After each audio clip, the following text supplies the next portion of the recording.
Hai guys, welcome back to Branding Corner dengan Joan. Bicara tentang offset, khususnya hari ini flyer, leaflet, pamflet maupun brosur.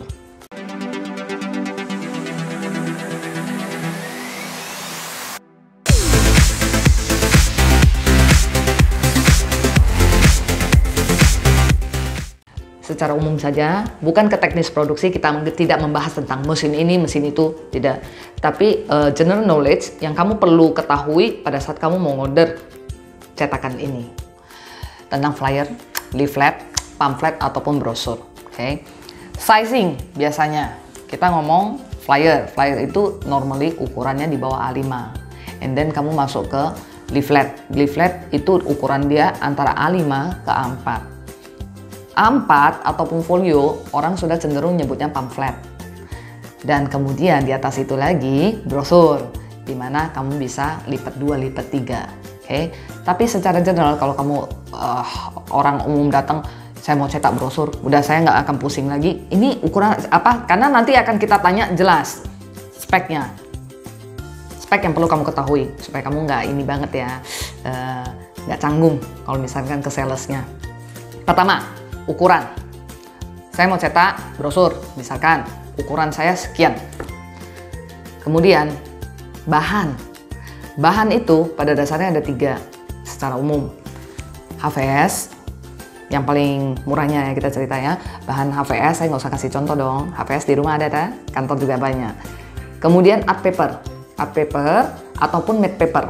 Beda art paper dengan matte paper apa? Matte paper dia lebih finishingnya, emang dia sudah jenisnya itu matte doff, tapi nggak pure bener-bener sampai kayak seperti kamu laminating doff. And then di atas itu lagi art karton, paper and karton. Kamu tahu berarti bedanya itu adalah di ketebalan. HVS ada macam-macam, kamu bisa pakai 70 gram atau 80 gram atau 100 gram. Art paper itu kita suggest-nya itu jangan sampai 100 gram untuk bolak-balik. 100 gram itu udah minimal sekali untuk kamu satu muka supaya tidak tembus karena saking tipisnya ya. Kemudian 120 gram ataupun 150 gram yang paling sering laris manis itu adalah art paper 120 gram middle. Contoh-contoh seperti ini nih ya. Art karton it starts from 190 gram, bisa 190, 210, 230 atau 260 gram. Tinggal lihat ukuran kamu lagi sama budget. Dari bahan, sudah kamu kasih tahu saya mau pakai bahan ini. Masuklah ke cetakannya. Ini cetakannya gimana? Cetakannya apakah bolak-balik atau cuma satu sisi? Contoh, ini satu sisi. Orang bisa nyebutnya ini print 4/0. 4 itu maksudnya untuk full colornya, 0 itu untuk 0. Tidak ada cetakan. Kalau saya cetaknya satu warna gimana? Misalkan, ini udah lembaran putih, tulisannya hitam doang. Say no to drugs. Itu kamu bisa nyebut 1/0, harusnya dia ngerti ya. Kalau saya bolak-balik, sininya satu warna, sininya full color, gimana? Kamu nyebut 1/4, hitungan matematika lagi ya. Itu logik aja. Tapi kamu bisa jelasin dengan kata-kata, nggak perlu sampai so expert ya kita ya. 1/4, 2/4 nggak usah. Just for you to know. Kemudian setelah dari cetakan, oh ya, tambahin lagi ya. Kalau misalkan kamu pada saat kamu nyebut 2 sisi, ada cetakan yang 2 sisi, tak ada lagi contoh yang 2 sisi. Kamu mesti kasih tahu file saya sama atau beda ya. Tolong, suka lupa mereka di situ. And then kita move ke finishing. Finishing untuk flyer sebenarnya tidak terlalu banyak macamnya. Kalau bisa kita ngomong flyer ya. Karena bukan sebar-sebar begini satu-satu, biasanya no finishing lah kalau mau murah ya. Tapi kalau kamu ada budget lebih, misalkan saya mau ada di perforasi, ada cacah yang nanti saya sobek, saya bagiin ke orang.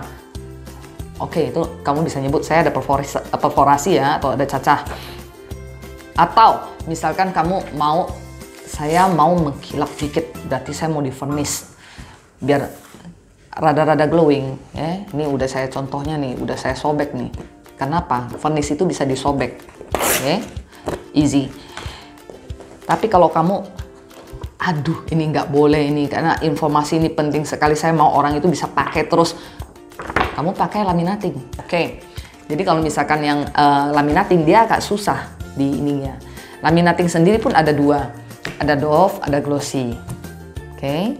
Masuk ke sana. Oh, ada lagi. Saya mau itu lipat 2 atau lipat 3. Oke, cost loh, pisau kan. Kita juga ininya. Nah, ini contoh yang bagus nih. Kamu lihat pada saat dilipatan, dia itu pasti kalau misalkan ini dia kasih warna putih supaya tidak kelihatan pada saat kita di rel begini. Oke. Kalau kamu pakai warnanya itu merah ataupun hitam, warna-warna blok, pada saat kamu di press, ini akan jadi garis putih. That's why salah satunya mereka kenapa sih suka di furnish ataupun di laminating. Untuk menghindari yang putih-putih ini. Oke, selain lebih kuat. Finishing mostly seperti itu. Kalau untuk finishing di poli emas atau di poli silver, bisa poli warna, itu jarang ditemukan di flyer brosur.